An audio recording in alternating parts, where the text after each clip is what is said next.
김응서의 신술. 이때 상이 조승훈의 패문을 들으시고 실색하사 인하여 탐지하라 하시더니 조승훈이 패장군을 거느려 요동으로 들어간다 하거늘 상이 악연하여 아무리 할 줄 모르시더니 이원익으로 일천군을 거느려 수안을 진주하게 하고 기믹수로 수군 3천을 거느려 대동강 하류를 지키우니라. 처음에 평안도를 함몰함에 윤두수 김명원은 수안으로 달아나고 이 일은 용강을 지나 청천강을 건너 안악 고을로 들어가니 읍중이 일공이라 할 일 없이 피난군 100여 명을 모아 내어 거느리고 영등정에 들어가니 중 50여인이 있거늘 칼을 빼어 호령왈 너희 비록 중이나 이런 난세를 당하여 어찌 평안히 이 산곡에 있으리요. 만일 내 영을 거역하면 즉시 버히리라 하고 몰아내니 재승이 일시에 복종하거늘 승군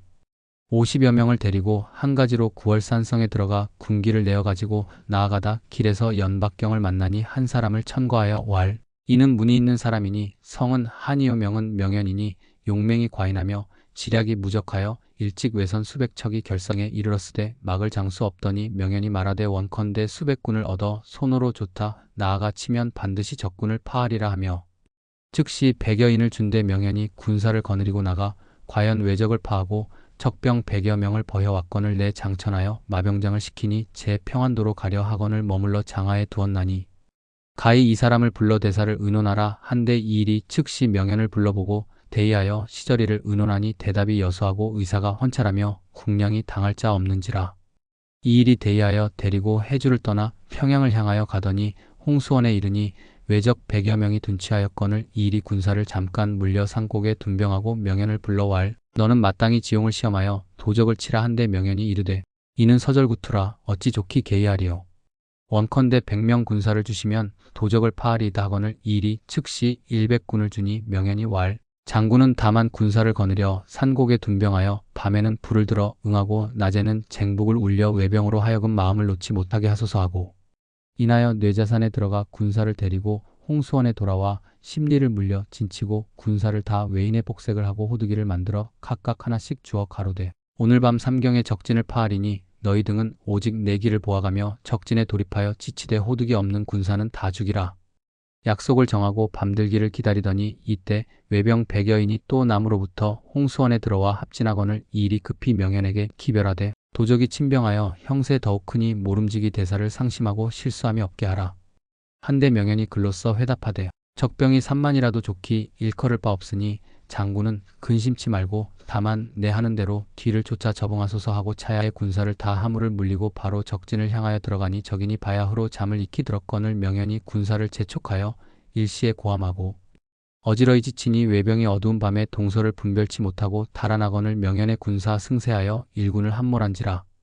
평명에 이르니 명현으로 더불어 남은 적병을 파하고 대의하여 승전고를 울리며 이원익 김응수로 더불어 적세를 살펴 파적할 계교를 의논하더니 이때는 임진 추 8월이라 이원익이 제장으로 의논하되 내 적세를 보니 장수 다 교만하고 군사 방심하여 우리를 업수히 여겨 태만함이 심하니 이때 성을 급히 치면 도적이 패하여 내 성으로 들어가리니 제장은 각각 군사를 모아 진심간력하여 영을 어기지 말라 하고 이원익으로 선봉을 삼고 고각을 올리며 성문을 향하여 나아가니 적장 평행장이 조선 군사가 성문 가까이에 옴을 보고 즉시 아장 종일을 불러 대적하라 한데 종일이 갑주를 갖추고 삼지창을 들고 100군을 거느려 내다르니 위풍이 늠름한지라.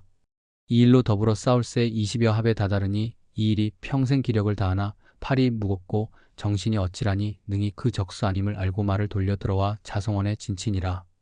종일이 따르다가 이 일을 잃고 이원익을 급히 치니 원익이 군사를 다 죽이고 거의 잡히게 되었더니 문득 한 도사가 공중에 서서 소매에서 복성화채를 내어 적진을 향하여 뿌리니 적은 듯하여 외병이 수족을 놀리지 못하고 정신이 혼미하여 발이 땅에 붙고 떨어지지 아니하니 이로 인하여 군사를 죽이고 황겁하여 성에 들고 나지 아니하니 원익이 군사를 거두어 진에 돌아와 제장다려 왈 종일은 천하명장이라. 조선에는 대적할 장수 없으니 부디 용맹한 사람을 얻어 종일을 죽여야 적군의 얘기를 꺾으리라 하고 탄식하더니 한 군사 앞에 나와 고하되 소졸의 동리에 한 양반이 있으되 성명은 김응선이 용맹이 과인하여 일일은 큰 범이 담을 넘어 돛을 물고 가거늘 그 양반이 몸을 공중에 소소와 한 손으로 그 범을 잡고 또 한 손으로 그 발을 잡아 땅에 부딪혀 죽이니 가히 호걸이라. 어찌 찾아 의논치 아니하시나이까. 원익이 이 말을 듣고 기뻐 문할 너는 어디 있느냐. 그 군사 다발 용강 있나이다. 원익이 즉시 발마로 용강에 이르러 김응서를 찾아보고 종일의 장함을 이루고 없이 하기를 의논하며 팥비가 도움을 청한데 응서 가로되 사세 비록 그러하나 즉금 천상을 만나 봐야 흐로 초상이니 사정에 떠나기 민망하도소이다. 원익 왈 비록 부상이 중하나 나라가 위태함의 주상이 종사를 버리시고 의주성의 몸을 감추어 주야로 통곡하시니 어찌 사정을 생각하며 일신을 돌아보리요. 당당히 나라를 받들고 도적을 물리쳐 큰 공을 세운 후 수상함이 방해롭지 아니하니라. 다만 가기를 재촉하니 응서가 할 일 없이 즉시 상복을 벗고 영구에 하직한 후 원익을 쫓아 진중에 이르니 일군이 흥락하더라. 원익이 응서로 더불어 한 가지로 밥 먹으며 황육닭 근과 황소주 한 마를 하루 사시로 먹이며 청룡검을 주어 1일 연습하여 10일을 기약하더니 응서 원익을 대하여 계교를 일러 왈 소장이 오늘 밤에 성을 넘어 들어가 종일을 버여 오리니 장군은 모름지기 성 밖에 있다가 혹 급함이 있거든 구하소서 하고 청포검을 짚고 성을 뛰어넘어 들어가니 성중이 고요하여 술라하는 군사 군막을 의지하여 자건을 응서 자치 없이 군막을 지나 관문에 다다르니 수문하는 군사 큰 칼을 좌우에 세우고 다만 4, 5인이 잠을 깊이 들었거늘 응서 청포검을 들어 일시에 다 버히고 문을 넘어 들어가니 이때는 정이 삼경이라 관중의 등촉이 조요하고 호위하였던 군사 다 물러 잠들고 인적이 고요하거늘 응서 칼을 들고 주저할 즈음에 마침 수청하던 기생이 소피하러 나왔다가 응서를 보고 대경 왈 그대 어떤 사람이건대 이런 위태한 땅에 들어왔느뇨. 응서 왈 나는 본디 원익의 부장이라 이제 적장을 죽이고 평양을 회복하고자 하노니 내 또한 조선 사람이라 나를 위하여 외장의 동정을 자세히 이르라. 기생 왈 외장의 성명은 종일이요 관중에 거처하되 사면에 휘장을 드리워 그 귀마다 방울을 달고 방울이 조금 요동하면 소리 요란한지라 이러므로 불이지변을 방비하고 하루에 2말 밥과 2말 술과 20근 고기를 능음하며 높은 베개에 상을 돋워놓고 누웠으니 삼경 전에 귀로 자고 눈으로 보며 삼경 후는 눈으로 자며 귀로 들으며 사경 후는 귀와 눈을 함께 자오니 장군은 모름지기 상심하여 대사를 그르게 말으소서. 만일 소로함이 있으면 대화를 만나리니 첩이 먼저 들어가 저의 깊이 잠들기를 기다려 탐지하고 인하여 방울 귀를 솜으로 막은 후 문을 열고 나오거든 장군이 즉시 들어와 하소하시고 저의 용력이 전륜하니 몸을 급히 피하소서 하고 몸을 돌려 들어가더니 오래도록 나오지 아니하거늘 응서 칼을 짚고 주저할 즈음에 그 기생이 나와 이르되 급히 들어가 하소하라 하거늘 응서 칼을 빗기고 바로 당중에 들어가니 종일이 술이 취하여 장창과 보검을 가로 쥐고 누워 코를 우레같이 골거늘 응서 급히 뛰어들어가 칼을 들어 종일의 머리를 한번 힘써 버히고 몸을 날려들보 위에 올라앉으니 종일이 이미 머리 없으되 분기를 발하여 일어서며 청룡검으로 들보를 치니 응서 군복 자락이 맞아 찢어져 내려지며 종일의 머리와 몸이 상하에 거꾸러지며 피 흘러 장중에 가득하거늘 응서 급히 뛰어내려 종일의 머리를 손에 들고 장을 해치고 나오려 하니 그 기생이 울며 고할 장군이 어찌 소인을 사지에 두고 가시나이까 하며 따라 나오거늘 응서 잔인히 여겨 참아보지 못하여 한 가지로 나오더니 장중이 자연 요란함으로 관중이 소동하여 사면에 술라하던 군사가 일시에 횃불을 밝히고 창검을 두르며 함성이 진동하거늘 응서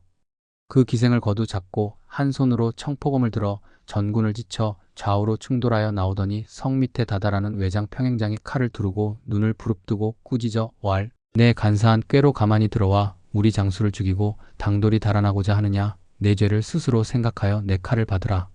하고 달려들거늘 응서 평생 기력을 다하여 청포검을 휘두르며 죽기로써 지쳐 나오니 그 봉해를 네 능히 당하리요. 청포검 이르는 곳마다 외장의 머리 추풍낙엽 같은지라 홍열이 점점이 군복에 젖었더라. 한문을 해치고 성을 뛰어넘으려 하니 응서 비록 용맹이 유여하나 기생을 업고 홀로 만군중을 헤쳐나오니 기력이 진하였는지라 기생을 업고 성을 넘어올 제 전대를 끌러 기생을 잡히고 성을 넘더니 적장 평수맹이 급히 달려들어 고함하고 칼을 들어 기생을 죽이고 바로 응서를 취하거늘 응서 크게 소리 지르며 잡은 칼을 흔들어 수명을 버히고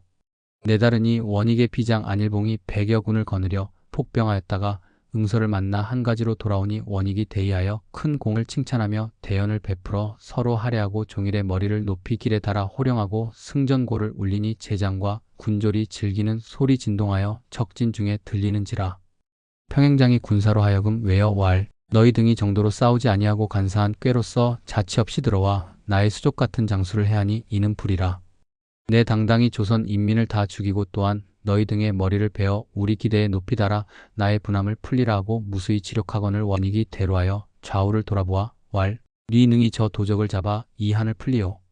선봉 이일이 수와 장수를 지휘하여 적진을 향하여 싸움을 도둘새 외장이 아군의 세큼을 보고 진문을 굳이 닫고 나지 아니커늘 이리 대호 왈 빨리 와 내 칼을 받으라 하고 군사를 호령하여 일시에 외진을 바라고 쏘라 하니 적병이 진문을 굳이 닫고 나지 아니하거늘 백광원 지세풍 두 장수 말을 달려 왕래하며 싸움을 도두되 마침내 고요하더니 석양 때에 안국사 진문을 크게 열고 내달아 창검을 들어 백광원으로 싸워 두 합이 못하여 광원을 베어 마하에 내리치니 지세풍이 황겁하여 달아나다가 또한 안국사에게 버힘바되니 이 일이 싸울 마음이 없어 군사를 거느려 돌아오니라. 각설 총용사 김성일이 갑병 천여기를 거느리고 경성으로 향하여 오다가 부평 땅에 이르러 외적 위탁을 만나니 위탁의 신장이 팔척이요 범의 허리에 잔나비 팔이며 철갑을 입고 머리에 금투구를 쓰고 장창을 두르며 말을 달려 달하더니 장졸이 한번 보고 경겁하여 사삼분주하거늘 김성일이 대호왈 여등이 내 영을 좇지 아니코 도망하니 이는 도적보다 더한지라 어찌 나라를 보존하리요. 비장 이송이 부끄러워 즉시 활을 잡아 도적을 쏘아 100여인을 죽이고 성일이 또한 유협전으로 100여인을 죽이니 적이 대패하여 달아나니라.